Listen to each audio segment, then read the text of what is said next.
Okay, so you're here for some great church leadership content. The podcast is great, but there's also another piece of content you need to be enjoying each week. It is the Leading Saints email newsletter. Now, I get it. Email newsletters feel so 2006, But it isn't as old-fashioned as you might think. It's actually one of the most popular pieces of content that Leading Saints produces. Each week, I share a unique leadership thought that can only be found in the newsletter. I keep it short and sweet. Most can read it in less than 5 minutes. And then we share with you recent content you might have missed, throwback episodes, and Leading Saints events that happen more often than you might anticipate. If you want to make sure you are on the email list, simply visit leadingsaints.org/14. That's leadingsaints.org/14. That will also get you 14 days access to our full library of content not available to the general public. So look for Leading Saints in your inbox by going to leadingsaints.org/14 or click the link in the show notes. The following episode is a throwback episode, one that was published previously and was extremely popular. To see the details of when this was originally published, see the show notes. Enjoy this throwback episode.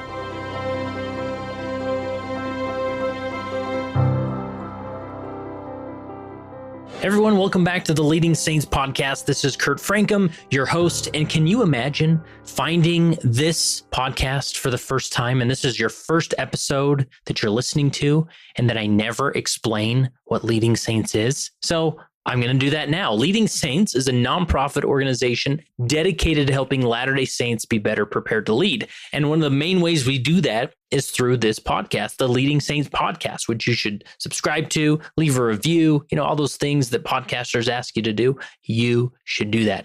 And we also have a website, leadingsaints.org, great articles on there.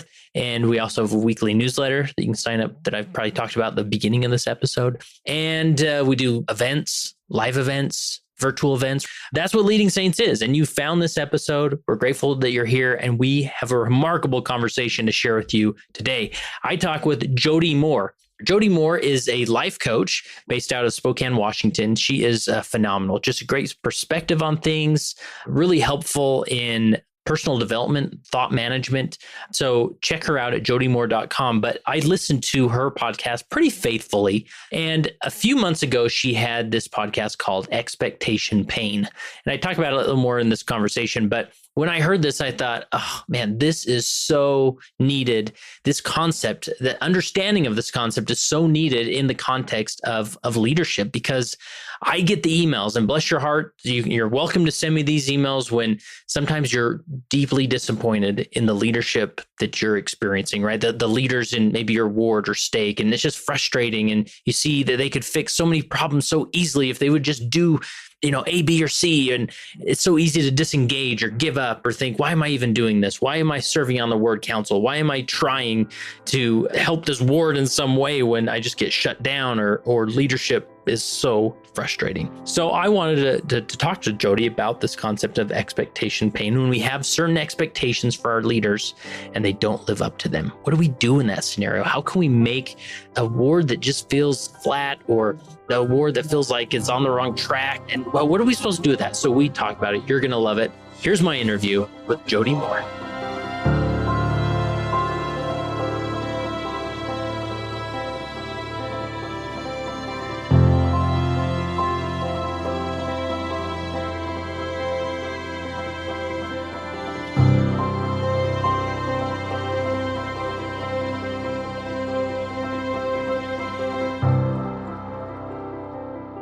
Today, I have the opportunity to sit down through the powers of Zoom, which we do these days, with Jody Moore. How are you, Jody? I'm great. Thank you. How are you? Wonderful. I mean, I always appreciate the day when I get to talk with Jody, and the famous person who doesn't feel so famous. You're much like me. My daughter asked me the other day, Dad, are you famous? And do your kids ever ask you that? Yeah, I tell them I'm pretend famous. Pretend, yes. Like at Deseret bookstores, I'm famous, but otherwise, no. Right. It's true. So for people who may not know of your well-knownness, that's probably a better way to say it, but who are you, and what is it you do? I'm just a stay-at-home mom who happened to learn about some tools 6 or 7 years ago that changed my life. I'm a lifelong member of the church, but I ended up going through coach training and became ultimately a master certified life coach. And all I could see as I learned the tools of coaching was the parallels to the gospel of Jesus Christ. And so those are the two things that have impacted my life the most significantly. So today I work with other like-minded individuals who want to improve their mental and emotional health and achieve goals. And most people know me from my podcast. So that's right. That's where most people know me. Yeah. And it's funny, talking about pretend famous. Sometimes I'll meet somebody and they'll be like, is this weird for you? Like, I feel like I know you. And I think, no, it's not weird for me. I think it's just weird for you. Yeah, that's right. Like, you're just a man in my life. Although I can relate because I've met people who I've been listening to and I think this is weird, right? Yeah. It's true. Yeah. So, you've recently been mentioning on your podcast about you're sort of taking an angle or defining your approach as far as faith-based coaching. Yeah. How do you articulate that? Yeah. Well, I always have considered myself to be a faith-based coach, but I just kind of labeled it that as I've started mentoring other coaches who want to grow their skills and their businesses. In that, I love helping people connect the dots, like I said, between just all the tools that I have of how to understand what you're thinking and feeling and creating and all the doctrine. Sometimes I get people who say to me, well, I'm just discouraged. Why didn't I learn this at church? Why isn't this in the scriptures? To which I say, oh, it is in the scriptures. And we did learn it at church. It was just with different words. And so I love helping people connect the dots between whatever they believe, whatever their faith is, and just the power of understanding human behavior and the human brain and emotions. So that's what faith-based coaching kind of means. Yeah. And I love that term and what you do and how you teach people, because obviously, you've been through certain certification programs to learn how to effectively coach. But I've thought, it would be so helpful for leaders to better understand maybe some basic principles of how to coach, right? Because, nobody ever claims that we're a therapist, and neither do you ever claim that you're a therapist, but there's a lot of value in having a coach. And sometimes that coach you look towards is your bishop or your Relief Society president or a youth leader or whatever it is. And sometimes and I've been this bishop, they come in, they say, okay, you just sit back. I'll tell you what you need to do in life and this will fix it. Right. But that's not helpful for a coach to do. Right. That's exactly right. I couldn't agree more. I think if I'm in a leadership position at church, I would want these tools just to not that they have to go through extensive coach training, but just understanding a little bit would go a long way. So, yeah. So anyways, I'm thinking of more ways to exploit your genius, Jody. Thank you. I love it. You can tell me no, but I would love to create maybe a simple training or something where you could speak to leaders saying, okay, if you're going to coach somebody, here's some things to consider, right? For sure. We could do that. Time. Let's work. Cool. Let's partner on that, Kurt. Perfect. Love it. Love it. All right. So the reason, I'm an avid listener of your podcast, and many times I listen to episodes and I think, oh man, this is a great one. I'm definitely sharing it on social media. Maybe I'll listen to it again. And then every once in a while, you hit on a topic that I think not only is this phenomenal, but I've got to get Jody on my podcast to talk about this concept. And that episode, which was actually a while ago, not like a few months ago, but expectation pain. Is that how you titled it? Yes. It's a good one. So it's a phenomenal one because these are the emails I get, Jody, and this is the problem that you need to fix today. Okay, tell me. or help me give some resources and substance to is I get this email and it's from somebody somewhere in the world and they say, "Dear Kurt, you will not believe the train wreck that I have as a bishop," or "My Relief Society president is so ridiculous that I don't even see how I can even show up to church on Sunday, when we would do that thing. And in fact, I feel justified in not going to church because this is awful." And some of these emails, they'll go to the point saying, "I think abuse is happening in my ward from my lead." Like it's gotten to that point, right? And a lot of the time, my heart breaks because I've been that leader who probably people have thought you're kind of a train wreck. And the best thing about leadership for me, like in hindsight, is that it's helped me be a more empathetic member because I'm like, yeah, I remember being that bishop. You don't know what you're doing and neither did I, but hey, we're here to help you, right? That empathy is just more readily available. But other times people, and circumstances are different, that you turn into the member who just folds his arms in the back row and says, well, we're just going to get through these 5 years and hopefully the next guy does it right. So how would you start to explain this expectation pain as far as like, we have this expectation for a leader, like a bishop is supposed to be a really great guy who's always willing to help and is there when I need him. So but then he's not. So Yeah. maybe you're better at articulating the stuff. All right. Well, before I explain that, let me just mention that I think it's so fascinating that you're getting that email, because your work and your podcast and everything is meant to speak to leaders, which we all are leaders in some form or another, right? Sure. But Yeah. and I just want to point out the fascinating thing that we all do as human beings, which is we hear somebody giving advice or counsel, and our first thought is, this would be so helpful for that guy. And Jody, you probably get this too. I literally get people that confess that I have put my bishop's email on your newsletter, and I'm like, well, you probably shouldn't do that, but hey, thanks. You know? I get that too, where they're like, do you have an episode I could send them that covers this thing? Or for me, it's with their kids, right? Or with their spouse or whatever. Do you have an episode on this thing? Because I love what you're teaching. I wish my husband understood it. I wish my child, I wish my Relief Society president, my bishop understood this. So I think I just want to acknowledge that it's normal. I find myself doing it too. When I'm listening, I'm thinking, oh, I should teach this to my clients. I should teach this to other people. And so I think there's a lot of power that comes from pausing and just noticing that we're doing that and asking, wait, what if I just listen to this and think about how it applies to me, first and foremost, and not how I wish that other guy were hearing it? That's where we get traction. We only have control over us. But in answer to your question, one of the concepts I teach is that as human beings, we have this idea of how people should be, whether it be, again, a spouse, a bishop, a child, any of these roles that people play in our lives. We have an idea of what it should look like. And that idea comes from maybe things that we learned growing up, stories we've heard, the media, again, books and podcasts that we consume. We create this picture of what is the right way to be in that role. And the problem with that is that everybody has their own version of what that is. Mm-hmm. And when people don't fulfill our expectation, then we feel some kind of negative emotion, disappointment, frustration, etc. The problem isn't that the person is doing it wrong. The problem is our expectation of what it should look like. And expectations, I heard it said recently, expectations are just predetermined disappointment. Premeditated, I think they said, premeditated disappointment. Because people in general are not good at meeting our expectations. And it's one thing, if you're in a leadership position, to have expectations of people that are accountable to you. That's not what we're talking about here. We're talking about the picture, and sometimes we call it a manual, right? Like I have a manual for my car. It tells me how the car should operate. And if something isn't working correctly, I take it in the shop and say this car needs to be fixed. But with people, we create these manuals in our mind, which is how we say, wait a second, my bishop is not working correctly. My Relief Society president is broken. And then we suffer at the effect of that.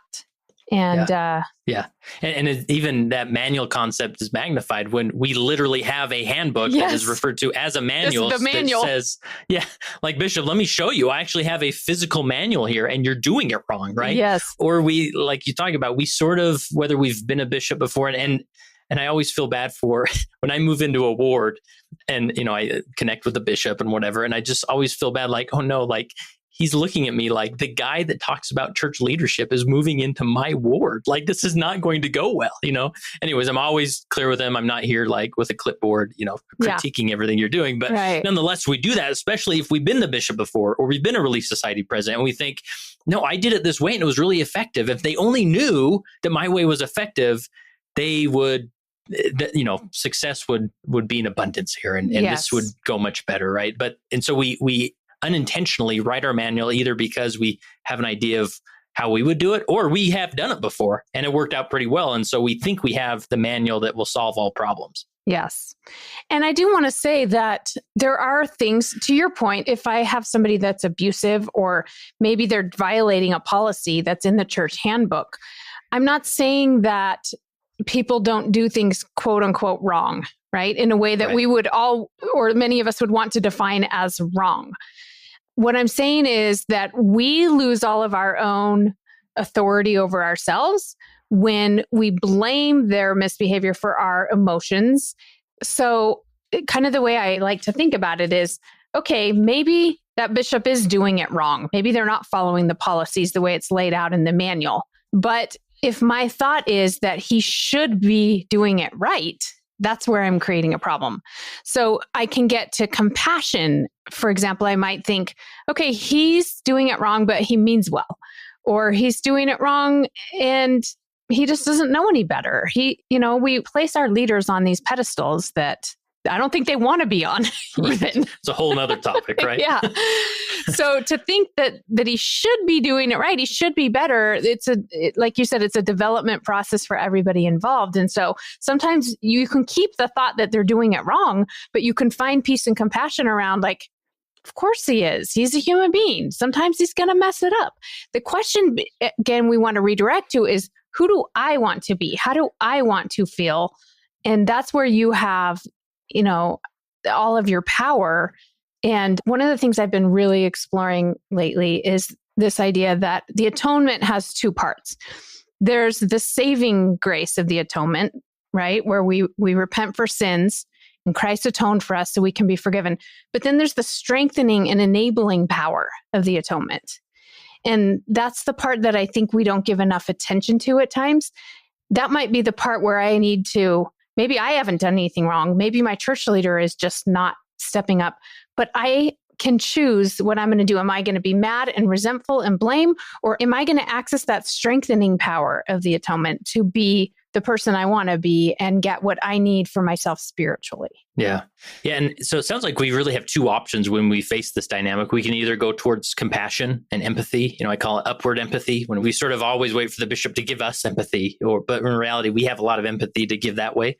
Or we can go towards defining what this means, where we experience that premeditated disappointment because we had an expectation, we're disappointed, and then we start defining that, well, the bishop's doing it wrong, so this isn't going to be a good ward, and this isn't a good ward. In fact, my youth, they're probably not going to have a good experience, and so, we need to figure this out. Maybe we should move, like it sort of balloons into these additional issues that were never there, but we've created them ourselves. And, you talk about this self-inflicting pain concept. Like, that pain it did not come from your bishop. It did not come from his actions or the leader's actions for doing it wrong. You created that pain that is making your time in that ward just miserable. That's right. And what's powerful to see is that you're the one experiencing the pain. The bishop may or may not experience pain about his behavior. So we punish ourselves with it, and it doesn't change them, unfortunately. I'm always trying to point this out to my clients. So you being irritated and resentful with your bishop, is that getting him to behave more the way you want? Of course it's not, right? Yeah. And so our brains think it's useful and important, though, to hold on to. And I like to show myself, this isn't useful or important. It's only punishing me. I'm not going to suffer for someone else's bad behavior. The other thing I just want to point out here, as you give that example, Kurt, is we do this thing I call mirroring one another. So if I think that my bishop is doing it wrong, whatever it is, right? His calling, being the bishop, he's doing it wrong, then I am inevitably, unless I choose consciously otherwise, I'm going to start doing it wrong. In other words, being the kind of ward member that I probably want to be, I'm probably doing it wrong. I'm not sustaining my bishop. I'm not supporting him. Maybe I'm gossiping about him. Maybe I'm saying no to callings, right? Saying no to callings. You just disengage. I'm just going to disengage from the ward and get through this. Yes. So that's what feels terrible to us, is us not living into the kind of being that we all at our core want to be, which is like God. We're created in his image. So when we are loving and compassionate and all the things that we believe God is, that's when we feel the best. So we're not feeling bad because the bishop's doing it wrong. We're feeling bad because we're doing it wrong. And that's important to know, that while mirroring is our default, meaning that's what we'll naturally do if we're not paying attention. Like if somebody comes along and they're really nice, they tell me how much they love me, I'm probably going to be really nice and love them right back. It's just our default. If somebody comes at me and they're accusing me or they're criticizing me, I'm going to want to get defensive and start criticizing them. It's just our default. But we can break that cycle by thinking, okay, this person is showing up this way, but I don't want to feel that way. I don't want to behave that way. So I'm going to choose something different. It just requires a conscious choice rather than your unconscious default behavior. Yeah. Is there anything you'd add as far as like how we would recognize that that's happening inside of us? Like maybe I know you coach in the context of couples and relationships a lot. And so, I mean, does the spouse generally just know that they're dissatisfied with this? Like when can they know when they're defaulting to some of these negative thoughts and they're just multiplying? We see it all the time, like you said, in my coaching, and we like to have fun with it. We like to kind of just be amused with ourselves when we notice it. So it comes in answer to your question from examining yourself. Our brains are really aware of what's happening outside of us, what other people are doing or anything going on outside of us. But when you stop and say, wait a second, what am I doing that might be similar to what they're doing? Whether it be your actions or your thoughts or your emotions, any of those things can be ways that we're mirroring. So if a client says to me, my husband is just so negative, and she'll start telling me about how he complains about this and he hates his job and he's critical of the kids and on and on and on. And I'll say, let's just notice for a minute how negative you are about your negative husband. So when you stop and ask yourself, okay, in what way am I doing the very thing that I'm judging this person for?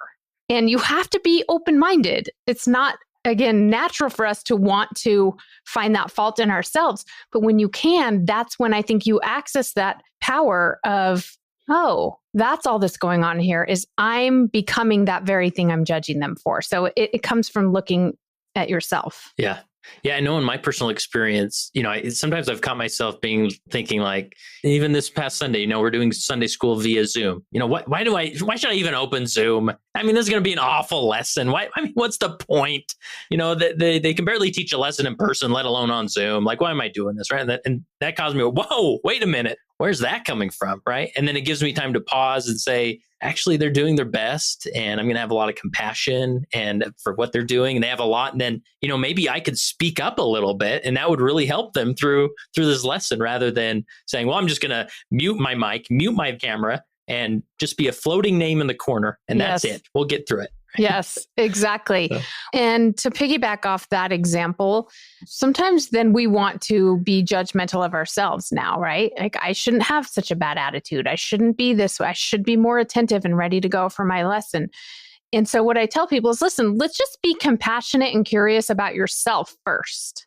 If you can say, yes, I do some things really well. Sometimes I show up with a great attitude and sometimes I have a terrible attitude. And sometimes I drop the ball, kind of like you just did with that story about yourself. When you can examine it, you can kind of find the humor in it and still note that it's not you at your best, but we don't have to get all judgmental about it. When you can do that for you, then it becomes much easier to do that for other people. Yeah. It goes both ways.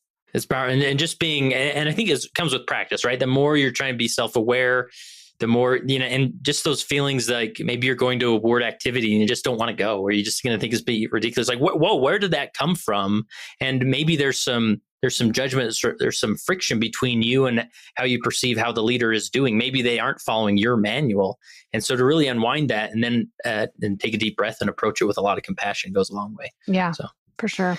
Anything else you'd add as far as this concept of, you use this example in the episode I referenced earlier that sometimes in our relationships with our spouse, we want to go to the family proclamation and say, hey, look, says right here that this is what a husband should do, or this is what a wife should do. So, and you are obviously not doing it. Anything else as far as how we sometimes look for evidence in bad leadership?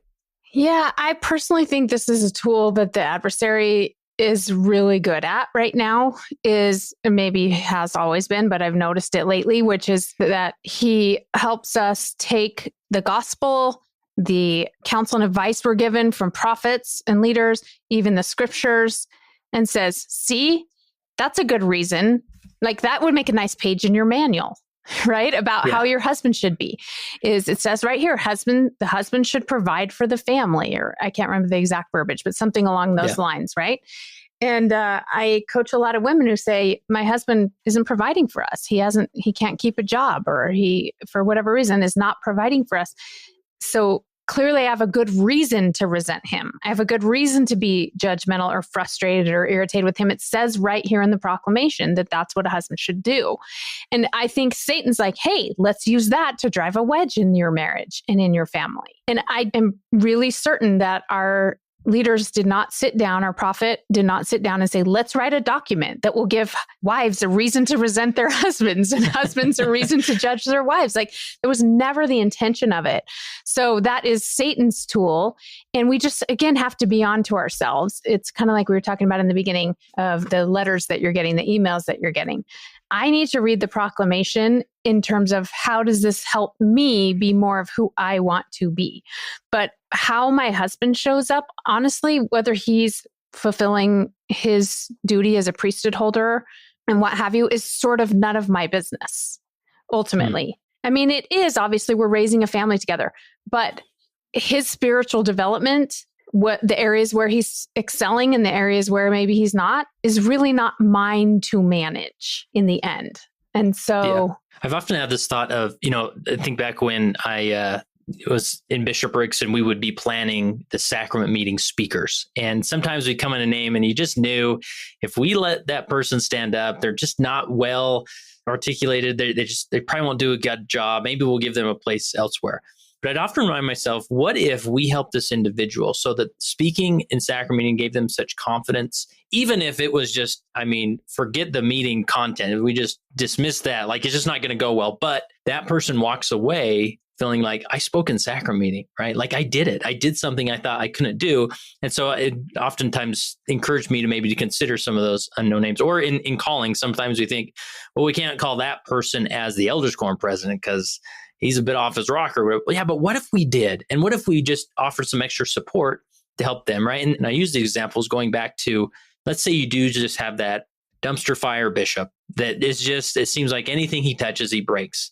But what if nothing happened in the ward for 5 years other than that one individual became sanctified through his calling? Like if God came down and said, listen, the youth program is going to be, off track, everything's going to be going not well. Are you willing to say, you know what, but that the bishop's soul is worth it. So I'm going to hang with him. I'm going to encourage him. We're going to get through this. And yeah, maybe my son doesn't have this remarkable youth experience, but the bishop becomes a more sanctified person. Now I get that, some people would be like, no, like they just need to pick a new bishop, but a lot of times maybe he needs a year, maybe 6 months. We just are helping him develop as an individual, and that's okay. I love that. It reminds me what David O. McKay said a long time ago, which is that the purpose of the gospel is to make bad men good and good men better, and to change human nature. And to your point, I can't think of an experience that would probably be more challenging and refining than serving as a bishop, in that it may be for him. I also, one of the things that really helps me, I heard Susan Easton Black speak at a women's conference in my stake in California years ago. And this changed everything for me. She said, when I go to church, I go to take the sacrament. That part's for me. But everything else, I go there thinking, what am I bringing? What can I give to other people? And that really helped me, when I'm in those wards where I feel like I'm not getting much out of this, or the speaker today, or the lesson's not good, or what have you, or the leadership isn't doing it right. Well, maybe I'm here to contribute something rather than just take what I can give. And we're all at different points where sometimes we do need things that we get from church, but overall, it always shifts things for me if I think I'm just here to give and to serve, other than the sacrament. That part's for me. Yeah. And I sometimes see this dynamic, not only like on a person to person level, but also when we're critiquing organizations, even the church, right? We may on the surface get excited about General Conference. I love the Book of Mormon. Like I love the gospel. And then when we get, with some friends, we think, okay, the church has really got to let up on this word of wisdom thing. Like we are losing souls over it. Like they're doing it wrong. Like this is a different time, right? Or this policy just doesn't, that's 1950s stuff. We got to change that, right? And believe me, I've been guilty of similar thoughts and conversations myself. But we have to stand back and say, they're writing the manual on it, right? And they're doing so with the best, forms of inspiration and revelation they have. And so sometimes we have to say, man, this isn't the way I would run the church, but maybe there's something in here for me to learn, and maybe I can engage on a deeper level and not worry about, man, if only that policy wasn't there, I could actually get some things done, or we could make a difference. But how can we work within these different personalities and even the personalities of organizations in our life that sometimes make us feel like they're holding us back? Yeah, and I think we sometimes take this principle of obedience a little too far. We use it as a reason to think, maybe I don't believe in this, or maybe this isn't right, or maybe, again, this leader's doing it wrong. I don't think that obedience is supposed to come at the expense of your own integrity and your own relationship with Heavenly Father and with Jesus Christ. I think that I've talked to many people who have said this, like, how can you just trust that these older men who are out of touch with society today can know everything that, we should all be doing? And I don't think they are trying to tell us everything we should be doing. I think the counsel that we're given is very broad and it's very principle based. And then we each have to decide what that means for us in our own lives. And I do just want to add, I coached a young woman recently who is a Black girl who was feeling really emotional about the way our church responded in the wake of George Floyd and everything else happening in our country right now. And she felt disappointed. She felt that she just wished that different things had been said and addressed by our church leaders. But she was coming to me with a lot of humility and a broken heart. And she wanted to believe in the gospel and she wanted to want to go to church, but she felt really conflicted and emotional. And so one of the things I recommended is that we first of all be clear about the difference between the gospel and people and church culture. And that we have to always keep that in mind, that the gospel is perfect, the doctrine is perfect, but people never will be. But second of all, that, in the scriptures we're taught that if you just want to believe, that's enough. And that if you want to sustain your leaders, that's enough. Yeah. And the Lord can work with us. And so I think it's okay to have emotion and conflict and confusion. The Lord will work with you wherever you are, I believe. Yeah. And it really goes back, when you start, again, defining yourself by those thoughts or those feelings like, oh, a good Latter-day Saint wouldn't think like this, and there's something wrong with me. I mean, that's just, you begin to spiral, Yeah. Another principle I appreciated in that episode I referenced is this giving people permission to be themselves. Yeah. Expound on that, nice, maybe how it fits in with leader. Yeah. Wouldn't that be nice? Yeah. I think sometimes we just get so set in the way that we think other people should be. And we are pretty influential and sometimes manipulative. So sometimes we can get people to behave the way we want. The problem is now they're pretending, right? So I see this in spouse relationships where I might tell my husband, hey, listen, this is my love language is gifts. So I need a gift or a nice note every now and then. And maybe my husband wants to make me happy. He might start giving me a gift or writing me a note. But if he's doing it just because I told him to, then I'm connecting with this version of him that I manipulated and created. I'm not connecting with him really, if he's not a person who normally would do that. And so it's really powerful to recognize that as human beings, we all crave connection. We crave understanding one another and feeling understood and feeling heard. And yet we walk around trying to change everybody into us. We say things like, I would never do that. If I was the Relief Society president, I would never say that, or I would never do that. But she's not you. And so the beauty of our experience on earth is that we are all different. And so I like to just try to, like we talked about the manual in the beginning, right? All of these expectations. What if your only expectation was that they be themselves? My only expectation, my bishop is Bishop Woodward. And if my expectation is just be Bishop Woodward, because he's really good at it. He's really good at being him. He's had years of practice. He's had so much practice. I don't have to tell him how to do it. He's going to do it perfectly. And then I get to appreciate him. And again, of course, he's going to do that anyway. It's something we do in our own heads for ourselves to allow us to appreciate and really embrace people as they are. Yeah. And to me, that's where the relationship truly forms and takes root, where if with my wife, if I'm constantly looking at everything transactional, like, okay, she likes gifts, so I'm going to do this gift and maybe I'll get something, back later, or maybe she'll show me my love language, Yes. it's all transactional. But when we, not to say you shouldn't figure out how your wife or spouse feels appreciated and loved, but doing it from a point of like, I just want to know you more. Like, I want you. And if that's part of you, I want it, and I'm willing to understand it and embrace it rather than, well, let's, if I give you this, what are you going to give me type of thing. And we do that a lot with leadership, Well, the and leaders in our life. An important point I want to add here is that doesn't mean that we shouldn't make requests of people.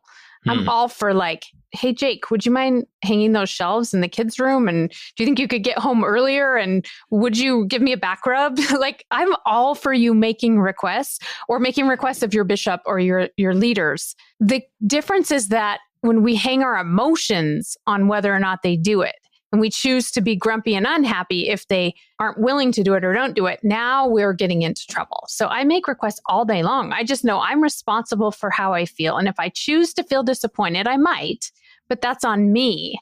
And I don't give my emotional control over to other people, because then I turn into a crazy person. Yeah.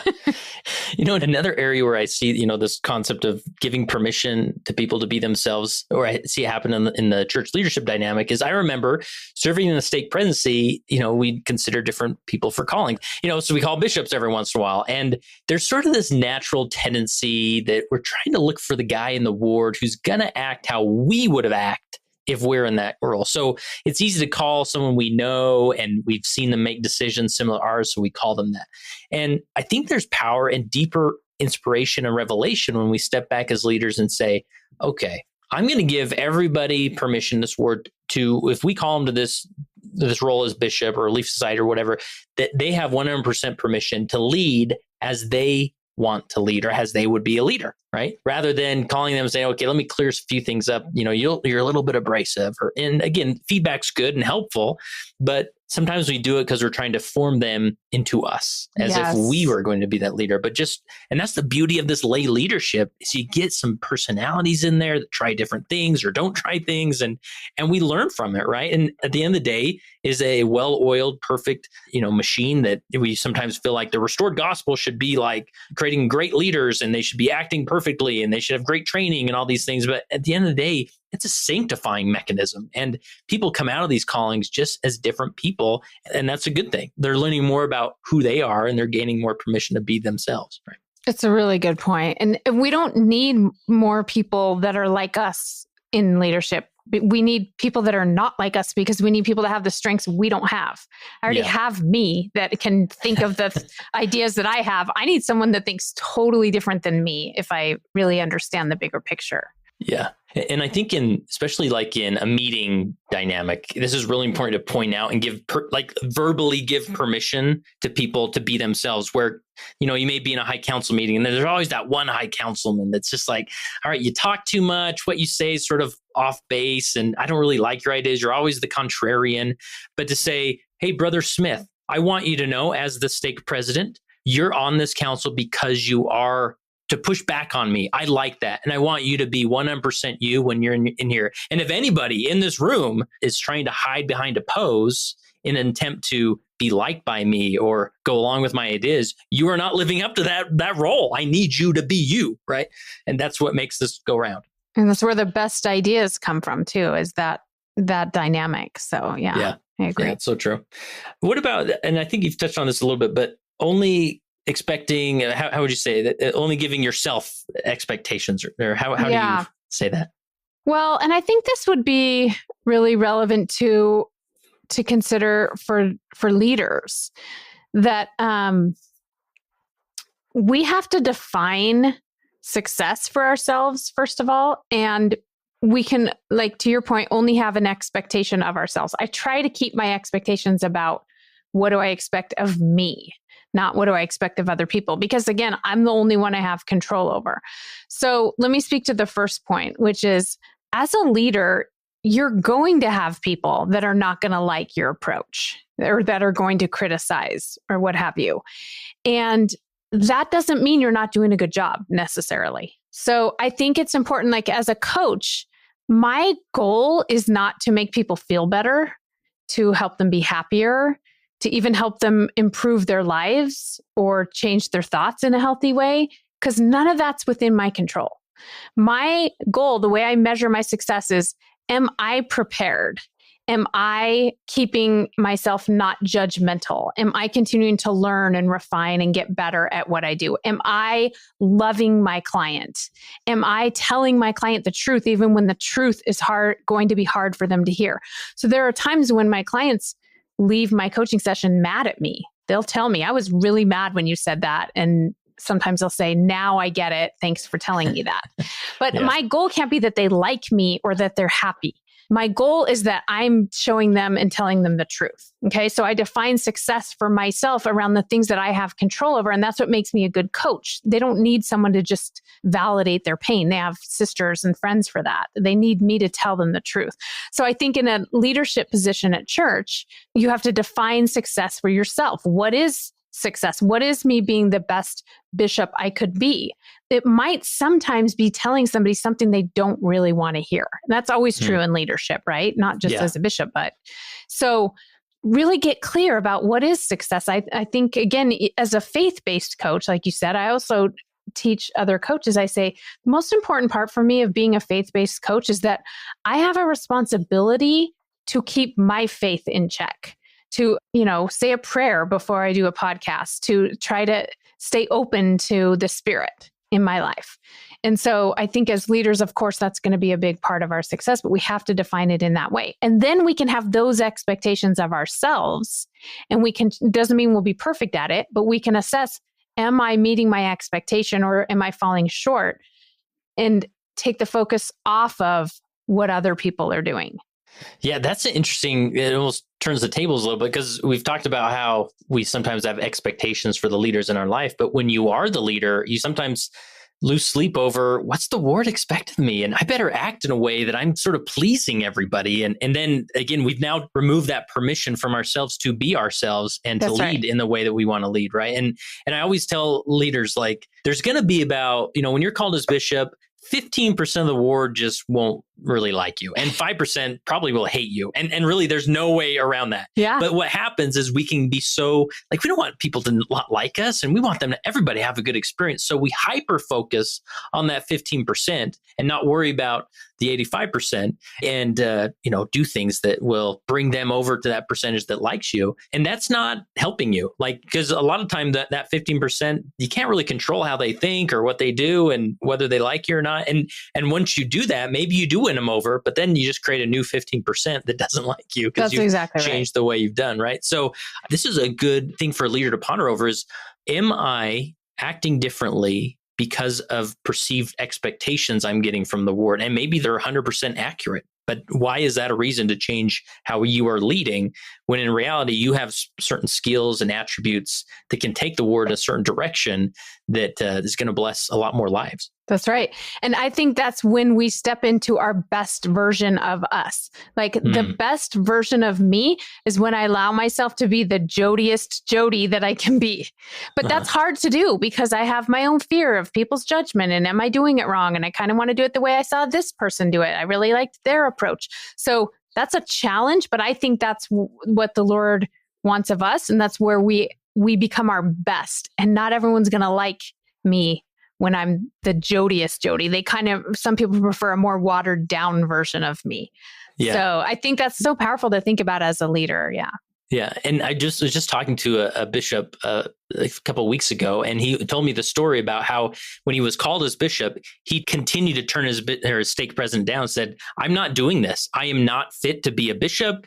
This is not me. And the stake president kept encouraging him, no. We want you to lead any way you want, right? And we want you to be you. And he's like, okay, well, let me make a list of things I'm not doing. I'm not doing the meeting thing that for hours and hours. And he went down this list, and they're all like, none of them were against, quote unquote, the handbook. Yeah. And the stake president just said, yeah, okay, do those things. We want you to lead in the way you want to lead. And so if a leader finds themselves sort of in this friction where they're like, yeah, but my stake president, like Kurt and Jody, if you only knew my stake president, he's not going to let me be me. Have that conversation and say, listen, president, I feel like I can't be me. And when you're in the room, and let's talk about that for a minute. I mean, those are conversations worth having, because if you don't, these callings are miserable. They are miserable. Yeah. But they can be remarkable if you figure out a way to discover who you are and then act accordingly. And even for your ward members, right? Saying my Relief Society president's doing it wrong. It's kind of the concept in management we used to call managing up. There's nothing wrong with making a request of the person above you or communicating with them and saying, you know what I think would be great is if we tried this, or what would be helpful for me is this thing. And maybe your request isn't honored, but I think most leaders want to hear that. Yeah. Yeah. I remember a specific conversation when I was bishop I had with the stake president. I said, President, I love you and I'm willing to follow you anywhere, but I just want you to know your 3-hour stake bishopric meetings are killing me. Like, we have got to shrink these down. I do not enjoy them. Okay. Like, and if you can't have that conversation, like, it just means you need to work on that relationship more and more, because you should be able to have those conversations, in my opinion.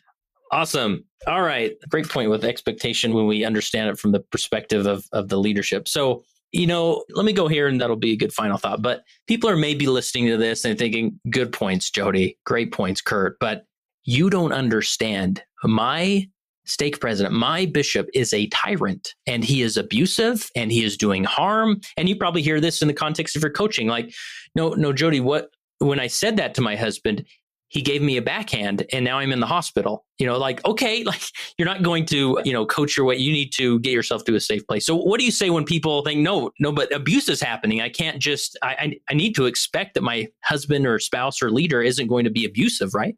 Yeah, it's a good question. So I like to think of it in regards to the economic principle that is called the law of diminishing returns.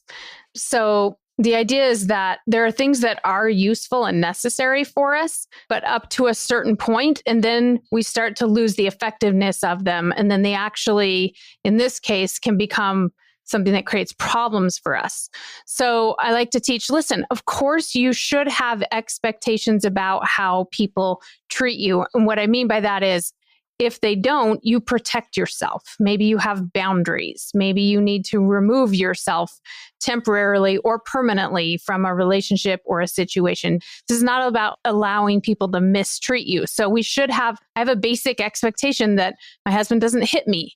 If he did hit me, I would need to make decisions about if I want to stay in this marriage or what have you, right? Or that a bishop not verbally abused or any of that, right? So expectations and then you maintaining your own boundaries is useful to a certain point. And then we cross a line where now it just becomes a way to disconnect and judge and feel terrible. I like to use the analogy of safety. It is appropriate to understand that cars can be dangerous. It's useful, right? It improves the quality of my life to understand that if I don't buckle my seatbelt, I'm putting myself in harm, or that I don't want to get in the car with someone who's been drinking alcohol or something. Those are useful things. But if I sit around and think all day about how scary cars are, and I never allow myself to get in a car to go anywhere, now I'm not improving the quality of my life. I'm actually diminishing the quality of my life because I'm so scared of it that I just can't go very far. So the same is true with expectations of people. We need to have some basic ones. We need to be respecting and loving ourselves, and that might mean setting boundaries. But then we cross this line at which it now diminishes the quality of our life and our relationships. Yeah, that is so powerful. And that's the thing. If maybe you literally do have a tyrant as a leader and you need to take some steps to create some safety or notify, the stake president or their area authority or whomever it is, saying this experience happened and abuse happened. And we don't want to dismiss any of that to, well, you shouldn't expect so much from your bishop. That's right. That's right. I'm so glad you pointed that out. Yes. Yeah. So as we wrap up, I'm just thinking of, it seems like for all my many decades in the church, like I've heard this conversation come up many times in an elders quorum or Sunday school class where people may say, I wish this ward was more unified. I wish unity was the focus of this. And so generally default like, well, okay, well, maybe we should have a pizza party, and we'll have a pizza party and people will come together and they'll talk. And naturally this unity will just sprout up. And so we default to these like potlucks, thinking if people talk more about, sports and politics, that should do it. But in reality, like unity is much more difficult. Stimulating positive culture is much more difficult, but it can start with you, and everybody is at the helm, right? And sometimes people think, well, if I was in that calling, I would do it differently. Well, do it differently now, right? Like do it differently outside the calling. And these principles you share are so effective in helping people think, I could do differently. And it starts with how I'm thinking about the ward, how I'm approaching it, the empathy, then compassion I'm showing. So any final thoughts or what encouragement would you give to maybe that member who's just really struggling by expecting so much from their leader? Yeah, I guess what you're saying is reminding me of a story I heard recently where there's a farmer working in his field and he sees a shiny black car pull up. So he walks over to the fence and a gentleman gets out in a suit and he says, "I'm new to town here. Can you tell me what kind of people are in this town?" And the farmer says, "Well, what kind of people did you find in your last town?" And he says, "Well, they were the worst kind of people. They were mean and judgmental and they never talked to each other." And the farmer says, "Yep, those are the kind of people you'll find here too." And then he goes back to work. And a few minutes later, a guy pulls up in an old pickup truck, gets out. Farmer comes to the fence. The man in his jeans and t-shirt, he says, "I'm new to town here. I was wondering if you could tell me what kind of people are in this town." And the farmer says, "What kind of people were in your last town?" And he says, "The best people. They were kind and loving and friendly." And the farmer says, "Yep, those are the kind of people you'll find here too." So I think it's kind of a cheesy story, but I was like, that is so true that if I think this ward is not unified and people aren't connected and the bishop's not doing it right, I can find evidence of that for sure. And if I choose to think, here's the truth, the fact that we all believe in the doctrine of the church, at least to a certain level, or we have a desire to believe, unifies us right away. We are all unified. And whether we are social or not, or we share hobbies and interests, none of that matters. If you think this is a unified ward and I love these people, you will find reasons for that. And the brain is just so powerful, we will find whatever we're looking for.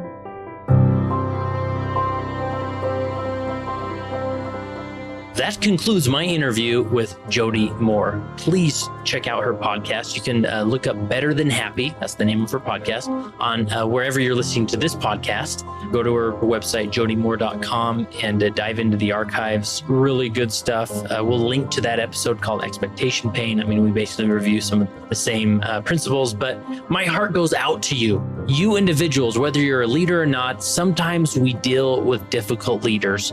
Sometimes we deal with leaders who don't see the world the same way we do, or they just have a different approach to life, right? And that's okay. There's still room to thrive. We don't just have to wait around until they get released. There's still room to thrive.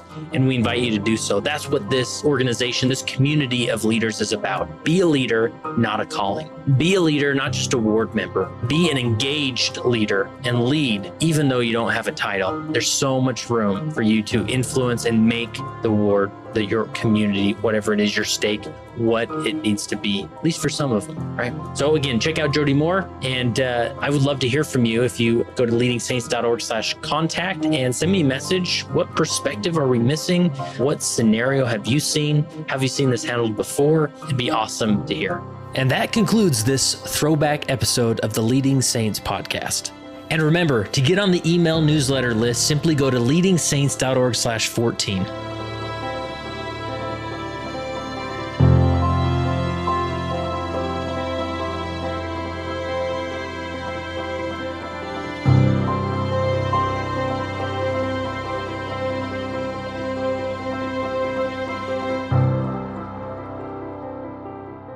It came as a result of the position of leadership which was imposed upon us by the God of heaven, who brought forth a restoration of the gospel of Jesus Christ. And when the declaration was made concerning the only true and living church upon the face of the earth, we were immediately put in a position of loneliness, the loneliness of leadership, from which we cannot shrink nor run away, and to which we must face up with boldness and courage and ability.